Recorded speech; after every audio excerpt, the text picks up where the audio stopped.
Jaya Dhamma Dava Jaya Kunja Bihari.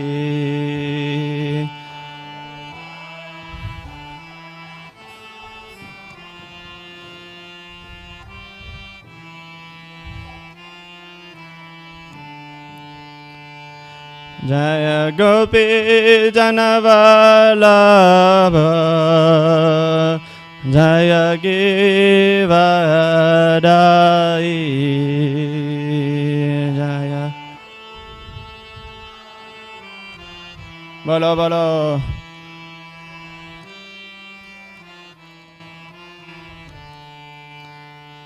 Jaya Gopi Janavalabha Jaya Givadai Jaya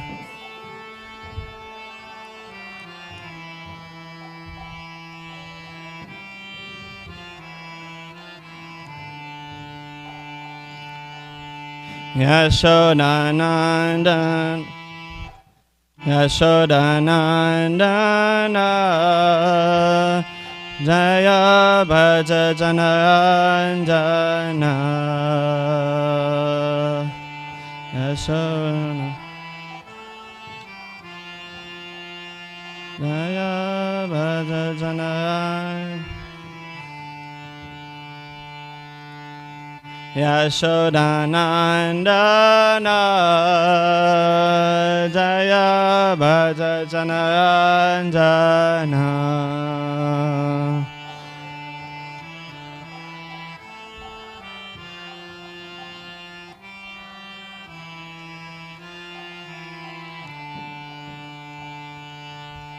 Yamunatira Vanachai Jaya Kunja Bihari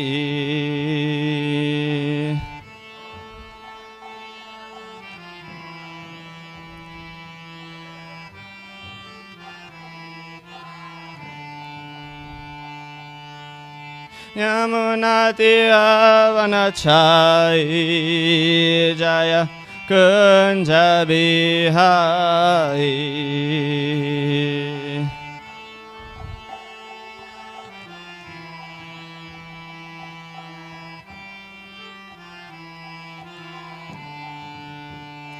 Jaya Dhamma Dava Jaya Kunja Bihari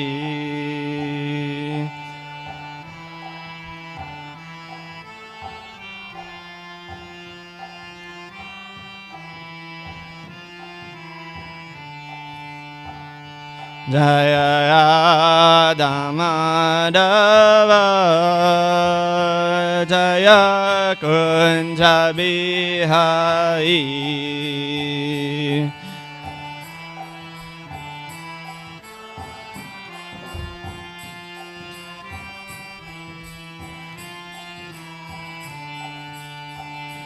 Jaya Gopi Janavalabha Jaya Givadai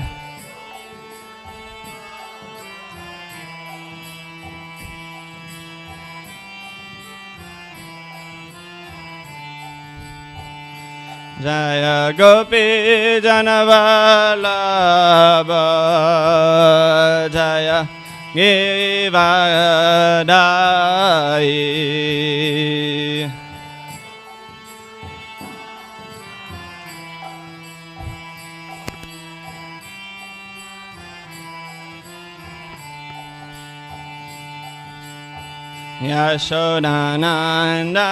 Yashodanandana Jaya Bhaja Jananjana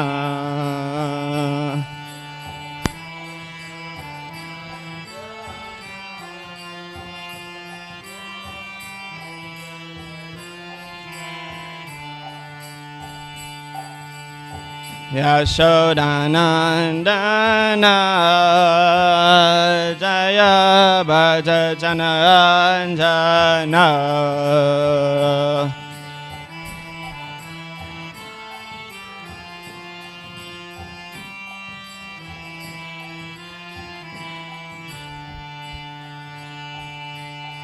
Yamunatira Vanachai Jaya Kunja Bihai Jaya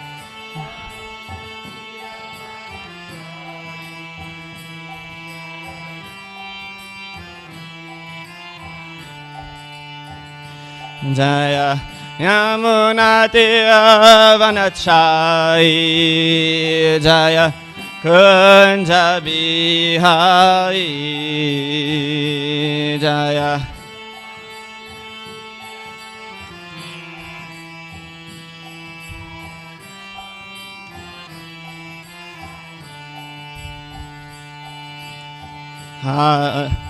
Hare Krishna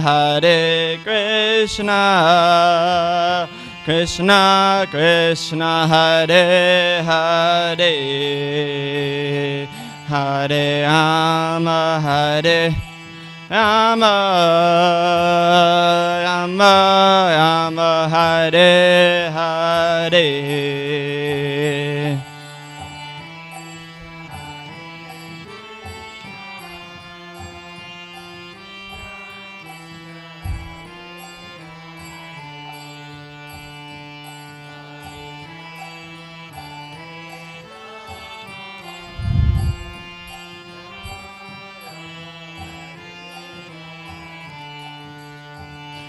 Hare Krishna Krishna Krishna Hare Hare Hare Rama Hare Rama Rama Rama Hare Hare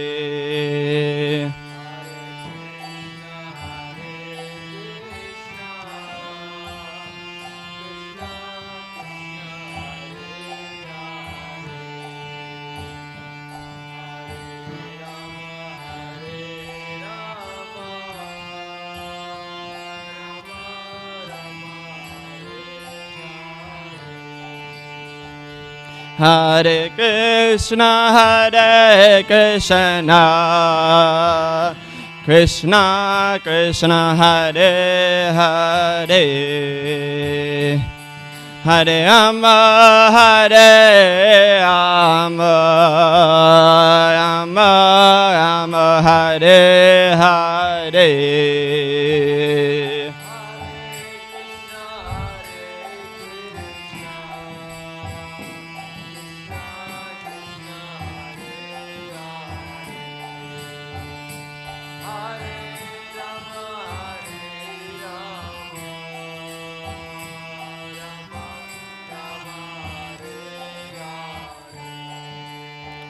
Jai Shri Shri Radha Madhava Ki Jai Shri Shri Radha Kalachandji Ki Jai Srila Prabhupada Ki Jai. Thank you for bearing with me. That was the first time I did that live, so I'll keep working on it. Hare Krishna.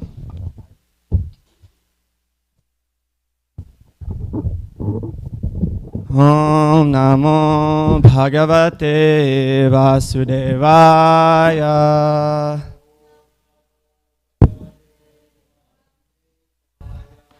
Om Namo Bhagavate Vasudevaya.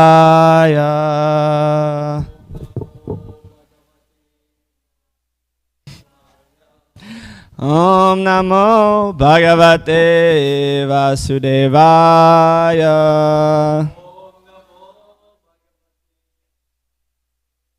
Let's all recite together.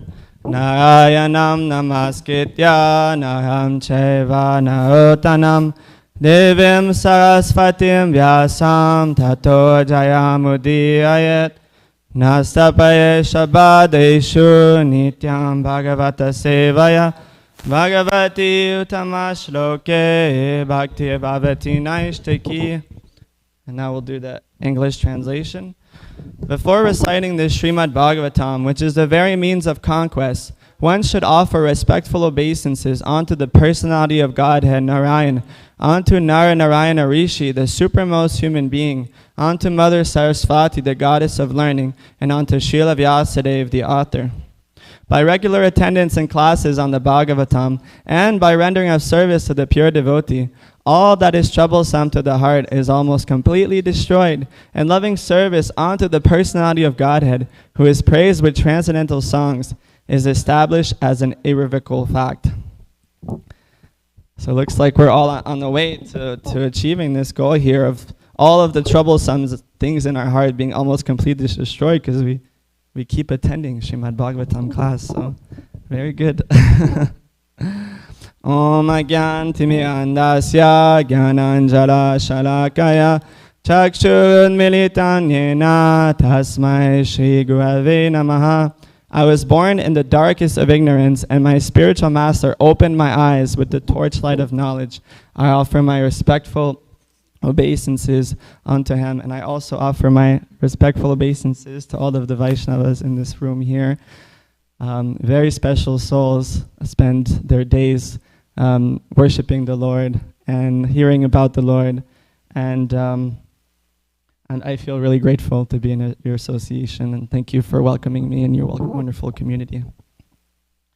So today we are studying, we're continuing chapter 6, Canto 6, chapter 2.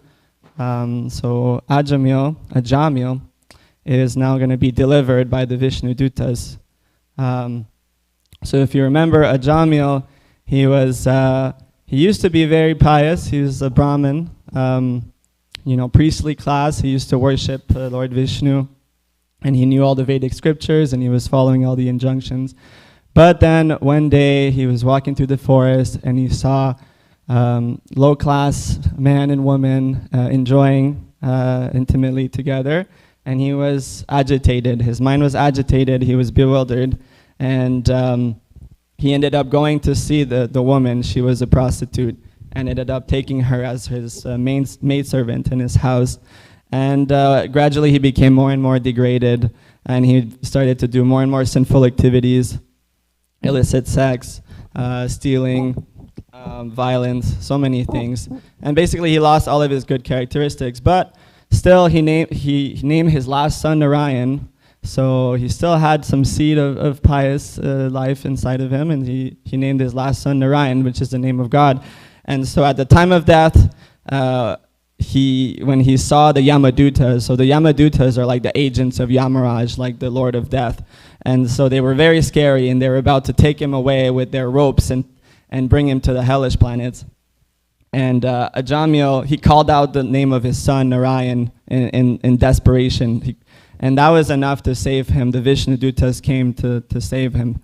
And so this pastime talks about the power of the holy name, that the holy name can free us from the reactions of all of our sinful activities, especially when it's chanted purely, offenselessly.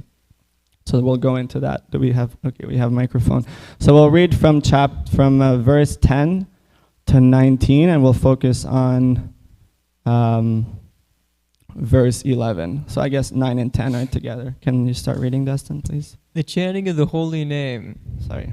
Yeah. The chanting of the holy name of Lord Vishnu is the best process of atonement for a thief of gold or other valuables, for a drunkard, for one who betrays a friend or a relative, for one who kills a brahmana, or for one who indulges in sex with the wife of his guru or another superior. It is also the best method of atonement for one who murders women, the king or his father, for one who slaughters cows, and for all other sinful men. Simply by chanting the holy name of Lord Vishnu, such sinful persons may attract the attention of the Supreme Lord, who therefore considers, because this man has chanted my holy name, my duty is to give him protection. So it basically gives us protection from everything. What do we have here? We have murdering women, murdering the king, his own father, slaughtering cows. And this is a method that we can be freed from all that. It's very powerful. 11, please. By following the Vedic ritualistic ceremonies or undergoing atonement, sinful men do not become as purified as by chanting once the holy name of Lord Hari. Although ritualistic atonement may free one from sinful reactions, it does not awaken devotional service, unlike the chanting of the Lord's names, which reminds one of the Lord's fame, qualities, attributes, pastimes, and paraphernalia. So we'll come back to that one. Text 12. The ritualistic ceremonies of atonement recommended in the religious scriptures are insufficient to cleanse the heart absolutely, because after atonement one's mind again runs towards material activities. Consequently, for one who wants liberation from the fruitive reactions of material activities, the chanting of Hare Krishna mantra or glorification of the name, fame, and pastimes of the Lord is recommended as the most perfect process of atonement, because such chanting eradicates the dirt from one's heart completely.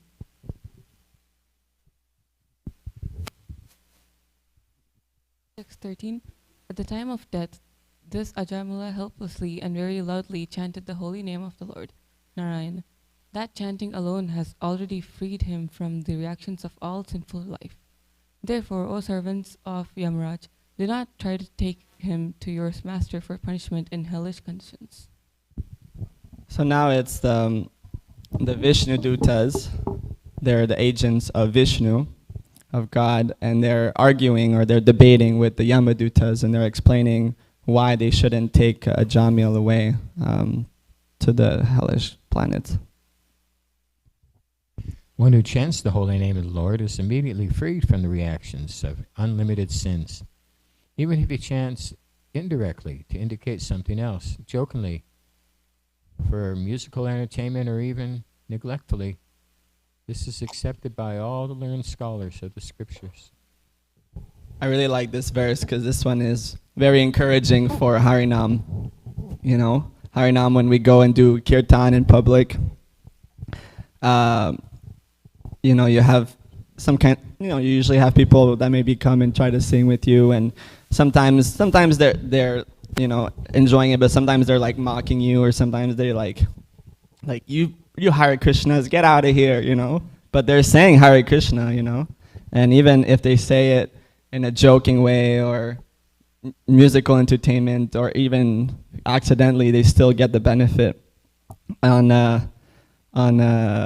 Halloween weekend, the weekend before Halloween, Saturday evening, we went to this big block party. It was crazy. It was like hundreds and hundreds of like young people dressed up in costumes and like, you know, just basically wanting to enjoy, just getting drunk and just going crazy.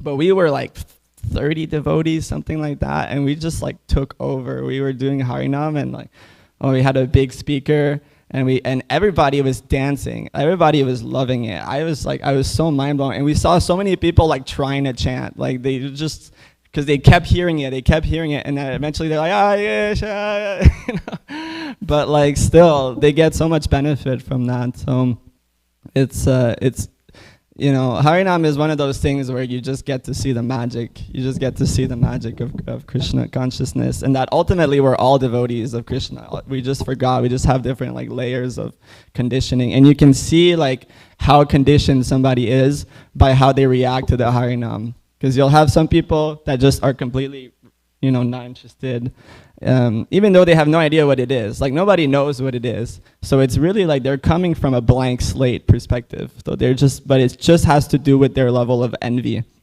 Basically it has to do with their purity. Like how much do they want to be God, you know? How much do they want to be Krishna? And if you find somebody that's pretty innocent or isn't so contaminated, they'll just be drawn right away. They'll be like, I love this. That's why a lot of kids just come to us, and they're just like, yeah, you know. And the parents are like, let's go, you know. So anyways, I just want to share that. We'll keep going. Text 15. Yeah, you can read 15, please. If one chants the holy name of Hari and then dies because of an accidental misfortune, such as falling from the top of a house, slipping and suffering broken bones while traveling on the road, being bitten by a serpent, being afflicted with pain and high fever, or being injured by a weapon, one is immediately absolved from having to enter hellish life, even though he is sinful. Yeah, so even if we were sinful throughout our life, let's say we come into like a tragic accident and we fall down, we slip and fall, or a car crash or something, if we can just remember to chant the holy name of Hari, which is, Krishna, then we can be saved from the reactions of our sinful life. We shouldn't take this as like, let me just be sinful my whole life and then I'll just remember to just chant Hare Krishna before I die, because the purity matters a lot. Like what was special about Ajamil, it's that he was saying it very purely, even though he meant it for his son. Like he didn't have ulterior motives, and he was saying it like helplessly, like in the state of like surrender. So the way we chant actually makes a big difference also. 16, please. Authorities who are learned scholars and sages have carefully ascertained that one should atone for the heaviest sins by undergoing a heavy process of atonement, and one should atone for lighter sins by undergoing lighter atonement, chanting the lighter atonement. Chanting the Hare Krishna mantra, however, vanquishes all the effects of sinful activities, regardless of whether heavy or light.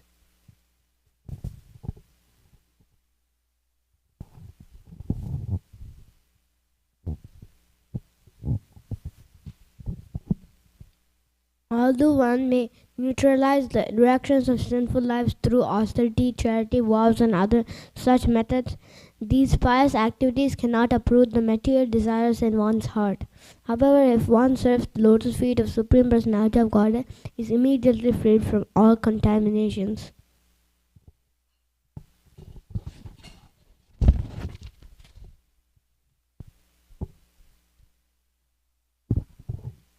As a fire burns dry grass to ashes, so the holy name of the Lord, whether chanted knowingly or unknowingly, burns to ashes without fail all the reactions of one's sinful activities. If a person is unaware of the effective potency of a certain medicine, takes that medicine or is forced to take it, it will act even without his knowledge, because its potency does not depend on the patient's understanding. Similarly, even though one does not know the value of chanting the holy name,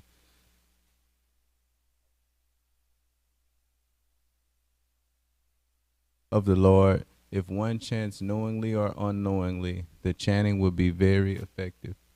Jai. So now we'll focus on text 11.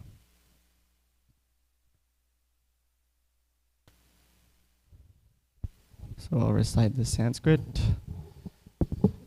Nashkita udita pama vadibis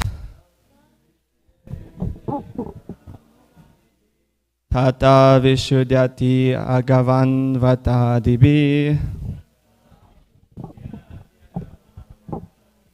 yata enam apade udartas Tadu tamashloka gunopalam vakam. Let's try this again. Nashkrita udita bhamavadibis Tata vidutya tagavan vatadibi Yata enam apade udartas Tadu tamashloka guno palam bakam. Please recite.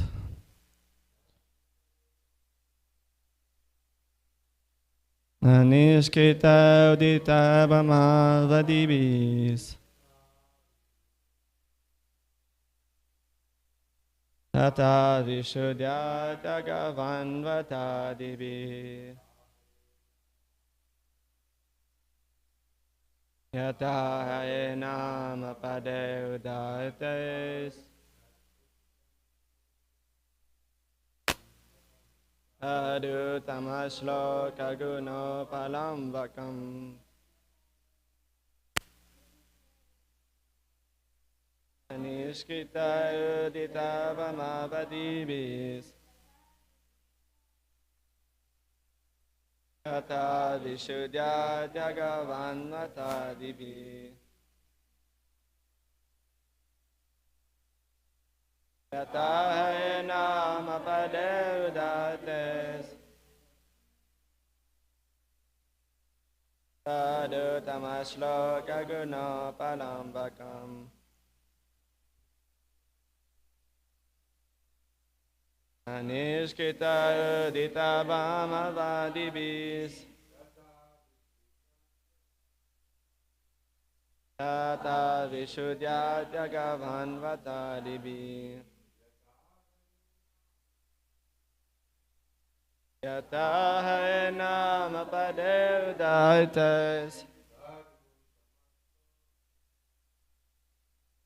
Sadhu Tamashloka Guna Parambakam. Mataji's.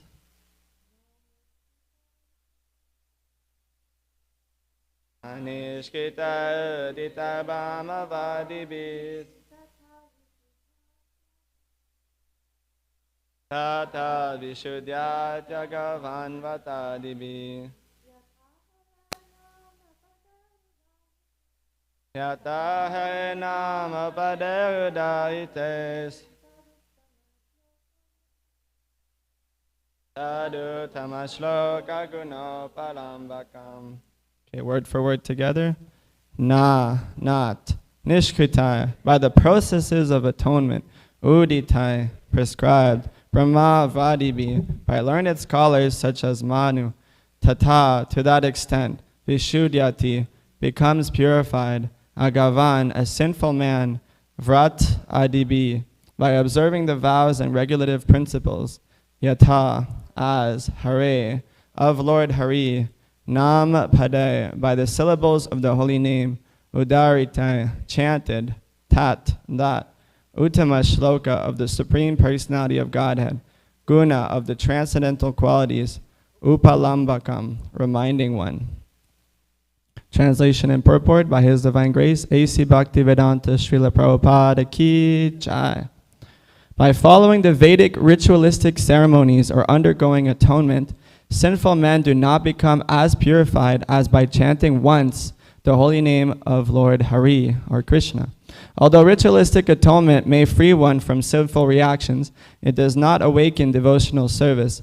Unlike the chanting of the Lord's names, which reminds one of the Lord's fame, qualities, attributes, pastimes, and paraphernalia.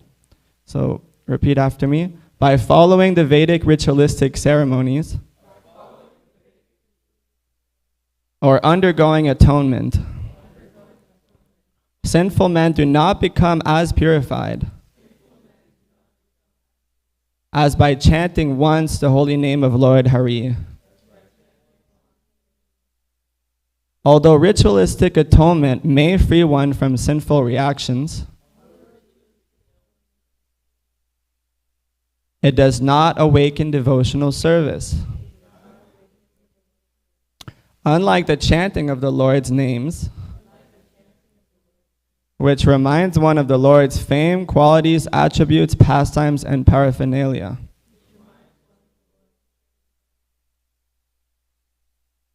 Purport. Srila Vishwanath Chakravarti Thakur comments that the chanting of the holy name of the Lord has special significance that distinguishes it from the Vedic ritualistic ceremonies of atonement for severe, more severe, or most severe sinful actions. There are 20 types of religious scriptures called Dharma Shastras, beginning with the Manu Samhita and Parashara Samhita. But herein it is stressed that although one may become free from the reactions of the most sinful activities by following the religious principles of these scriptures, this cannot promote a sinful man to the stage of loving service to the Lord. On the other hand, chanting the holy name of the Lord even once not only frees one immediately from the reactions of the greatest sins, but also raises one to the platform of rendering loving service to the Supreme Personality of Godhead, who is described as Uttama Shloka because he is famous for his glorious activities. Thus one serves the Lord by remembering his form, his attributes, and pastimes. Srila Vishwanath Chakravarti Thakur explains that this is all possible simply by chanting the Lord's holy name because of the Lord's omnipotence. What cannot be achieved through the performance of Vedic rituals can be easily achieved through the chanting of the Lord's holy name.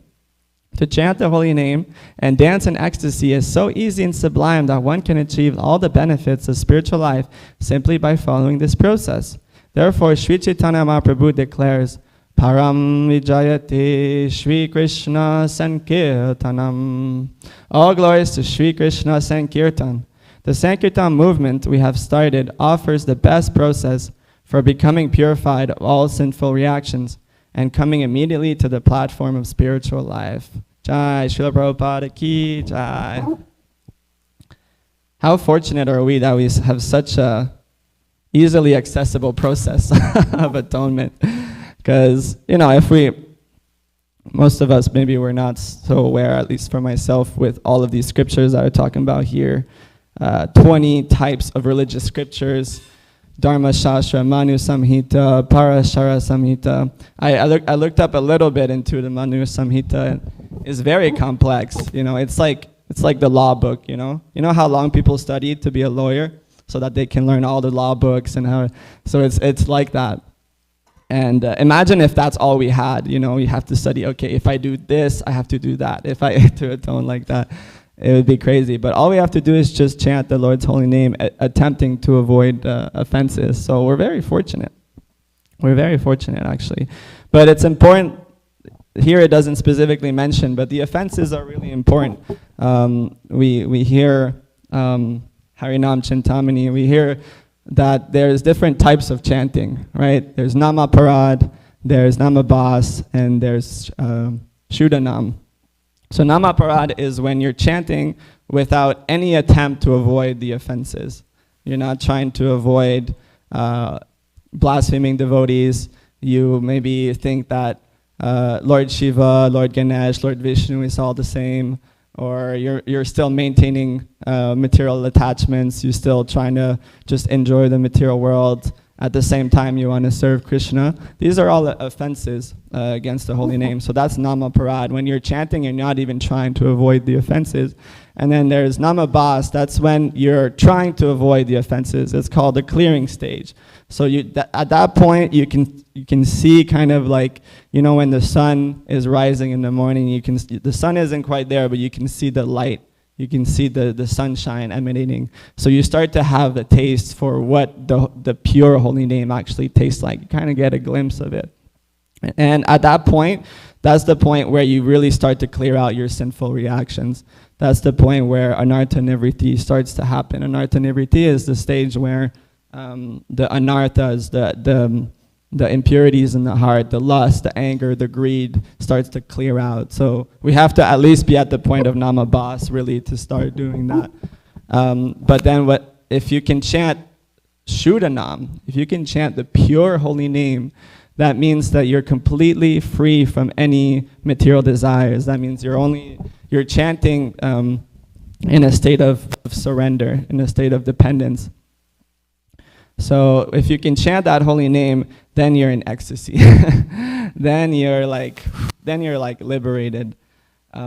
So that's the goal, and it's good to know what the goal is. And that's why we have books from the Goswamis. So those are the disciples of Sri Chaitanya Mahaprabhu. They really helped us understand the science of Krishna consciousness. It's very scientific.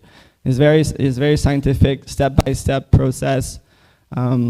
You have, the first step is you have Shraddha. So at first you need to have some faith in the holy name, the power of the holy name, and faith in the devotees, faith in the process. And then you move on to Sadhu Sangha. You start associating with devotees that are practicing. And then eventually you start practicing yourself. So that's Bhajana Kriya. You start chanting, studying the scriptures. And then you get to Anartha Nivritti, where the impurities start to clear out. And I wanted to focus on Nectar of Devotion here, or Bhakti Rasamrita Sindhu by Rupa Goswami. And I wanted to talk a bit about the 6 characteristics of pure devotional service, because this is the form of devotional service that can really clear us from sinful reactions. And not only like the elephant who just took a bath and is coming out of the water and is dirtying himself again. Not that kind of purification. The kind of purification where you just don't have any interest in doing anything wrong anymore. Like you only want to do what is pleasing to the Lord. So these are the 6 characteristics that Rupa Goswami gives. The first one is kleshagni. So in that state of pure devotional service, it gives immediate relief from all kinds of material distress. So this one is really relevant to what we're talking about right now, because what is the source of material distress? Any idea? The mind. Okay, how the mind reacts to the situation. That's a good point. Anything else? Desires. What kind of desires? Material desires. Especially sinful material desires. So really, we are causing our own distress. Like our own activities, our own desires, material sinful desires. When we act upon it, it causes our own distress. That's how karma works. So, but the beauty of devotional service is that it can uproot the seed of material desires. It can really, like, instead of just cutting the lawn and you're just cutting the grass, like, you can actually uproot the plant. And we have some verses in the Bhagavatam that illustrate that very well. So I like this one here.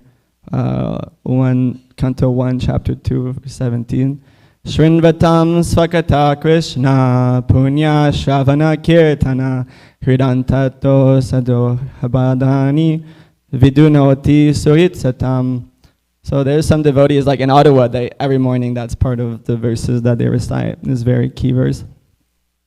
Sri Krishna, the personality of Godhead, who is the Paramatma, super soul in everyone's heart, and the benefactor of the truthful devotee, cleanses desire for material enjoyment from the heart of the devotee who has developed the urge to hear his messages, which are in themselves virtuous when properly heard and chanted. That's jam-packed. So what is the key ingredient here? The key ingredient is that we have to develop the urge to hear the messages of the Lord. And that means reading Srila Prabhupada's books. That means studying Srila Prabhupada's book, especially in association with devotees and discussing it. And that's very pleasing. The Lord says that He is where devotees are glorifying Him. He is present with us. And when He's present, well, he's there with the broom, and He's doing a nice sweep of our heart. And it goes further in here, in 1:2:19. Tata rajastamo bhava kamalo badayaschaye cheta etayana vidam stitam sadve pasidati. As soon as irrevocable loving service is established in the heart, the effects of nature's modes of passion and ignorance, such as lust, desire, and hankering, disappear from the heart.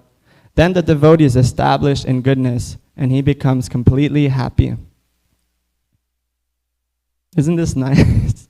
These are such good verses.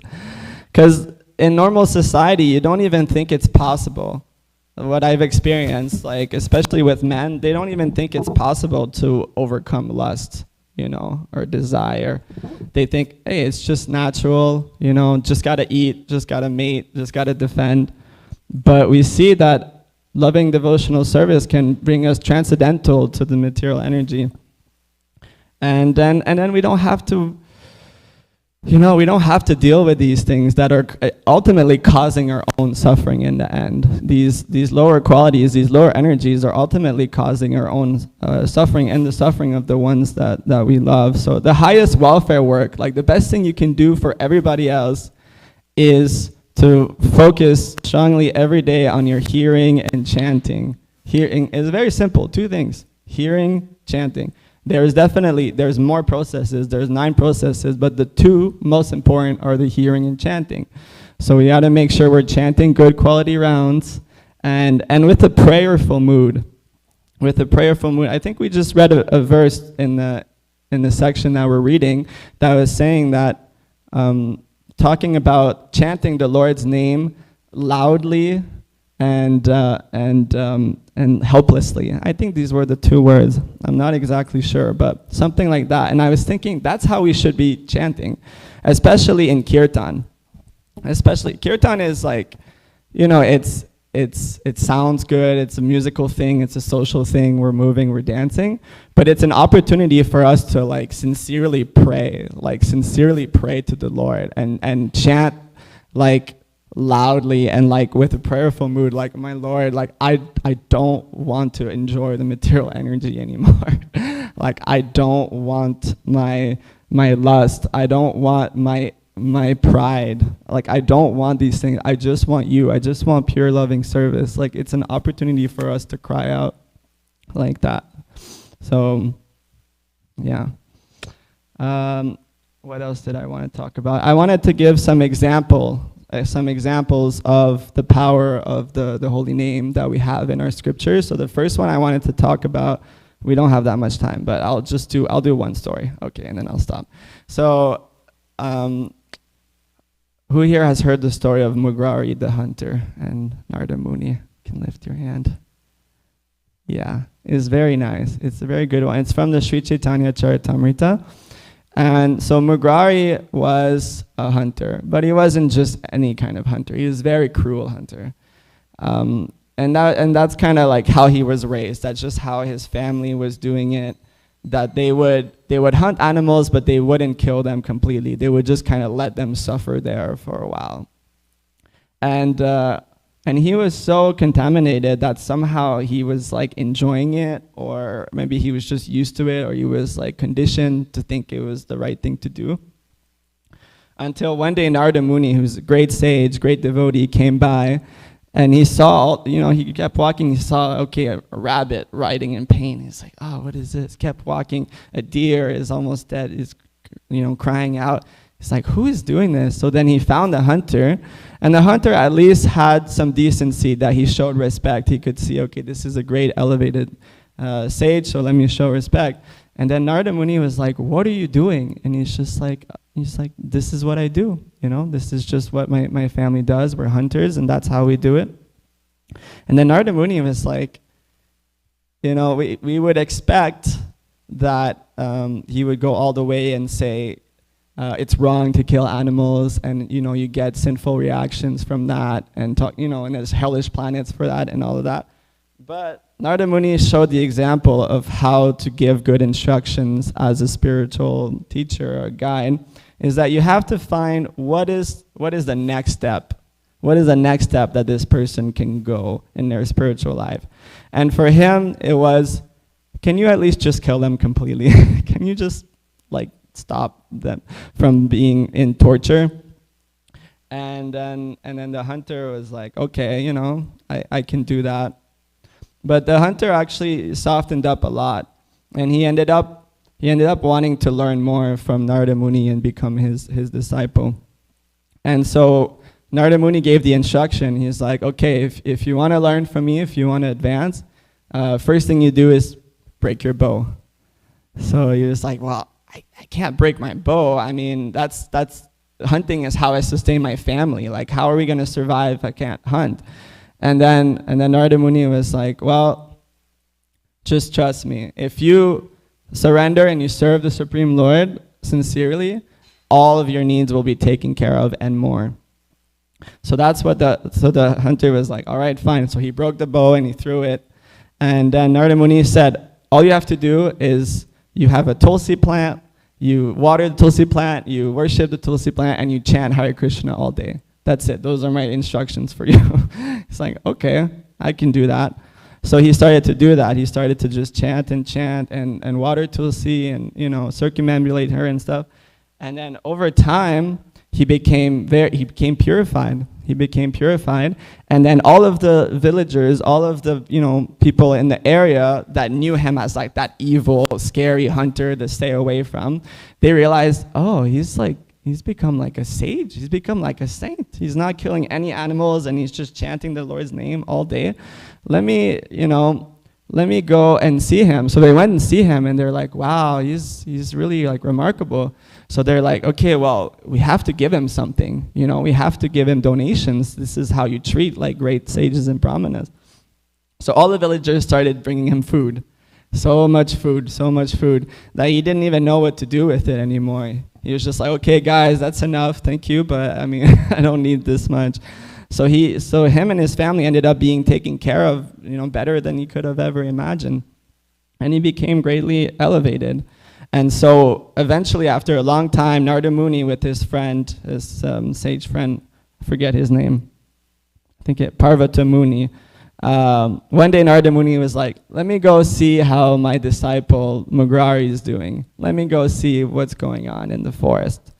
So we'll read these few verses if we can read it in a row. Dustin, do you want to start? Please, there's a mic there.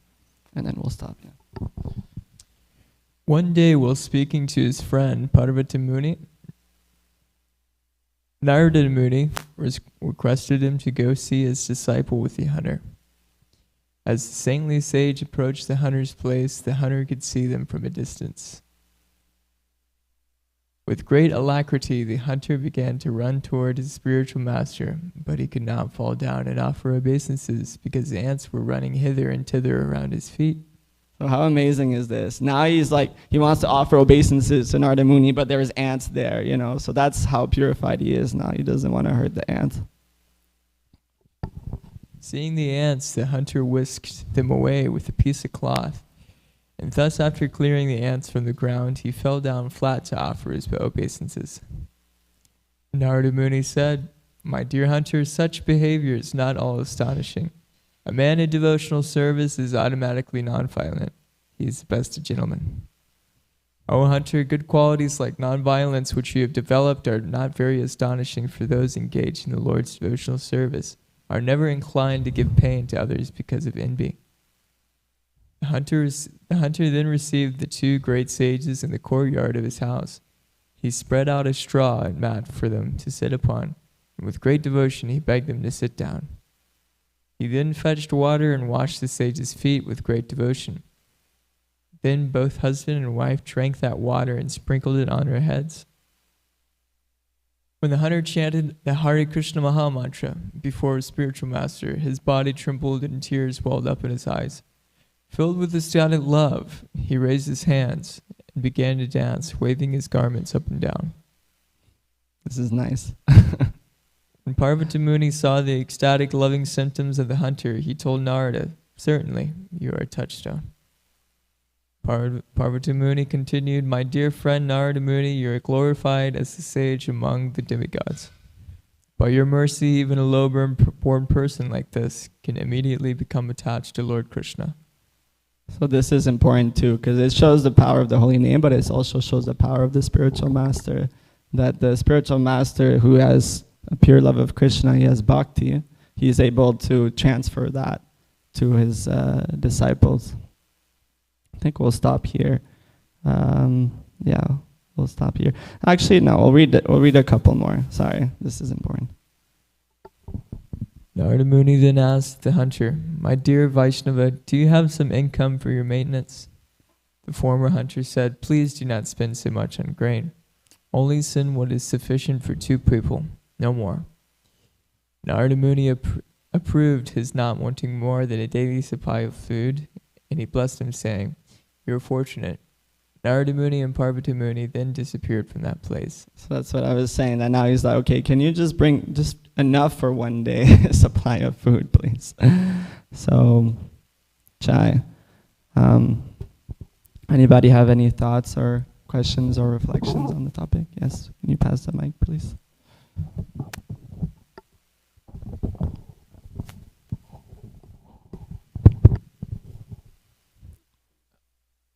That breaking of the bow for the hunter is, I guess nowadays that would be like somebody throwing the keys to their Tesla away. And what if somebody, how would that actually work out if you discarded your source of income, whatever it may be, and then just started circumambulating Tulsi and chanting Hare Krishna out there in Kalachandji Park. How practically would that work out for a person? Would Krishna intervene and take care of them, or would they find out that they never should have quit their job? I have two thoughts about that. It's a nice question. Thank you, Prabhu. The first thought I was thinking was a car can be used in the Lord's service. Maybe we don't necessarily need a Tesla. Maybe we can downsize to something that works. But it's good to have a good, reliable car that's safe and it's electrical. Maybe it costs less for the family or something like that in the long run. So yeah, we use everything in the Lord's service. So one who is not attached to anything. One who is not attached to anything, but at the same time accepts anything in relation to Krishna. One is rightly situated above possessiveness. This is one of Prabhupada Priya's song that she gives. It's a Bhakti Rasamrita verse. So, yeah, we don't want to be attached to anything material, but we accept anything that we can use in the Lord's service. So that was one thing I was thinking. Another thing is, not every instruction is the same for everyone. This is why we have a particular spiritual master. So Narada Muni was like the expert doctor there. He could tell, okay, this is your prescription. This is what you need to, rectify your particular situation. But we can't all take that and all do the same and quit our job and just start, So it's particular to the situation. Our spiritual master mainly is Srila Prabhupada. And our spiritual master, Srila Prabhupada, is telling us to preach.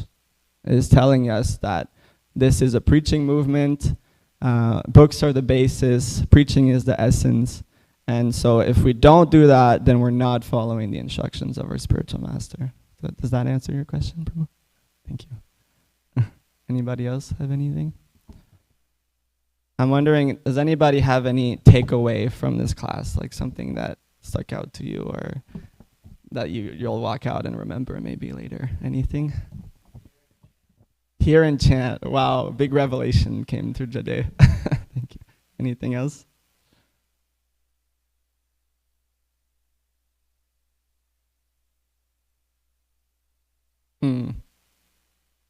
Yeah, just kind of like reinforcing something we already know, but just to kind of go deeper into it. Yeah.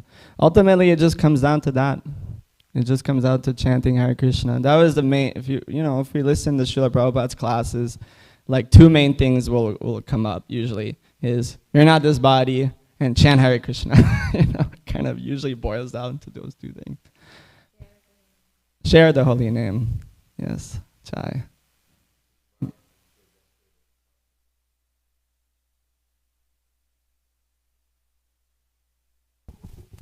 When I got initiated, Prabhupada's only instruction to me was just, said, your name is Misha Bhagavan Das, just chant Hare Krishna. Just chant Hare Krishna. Chai.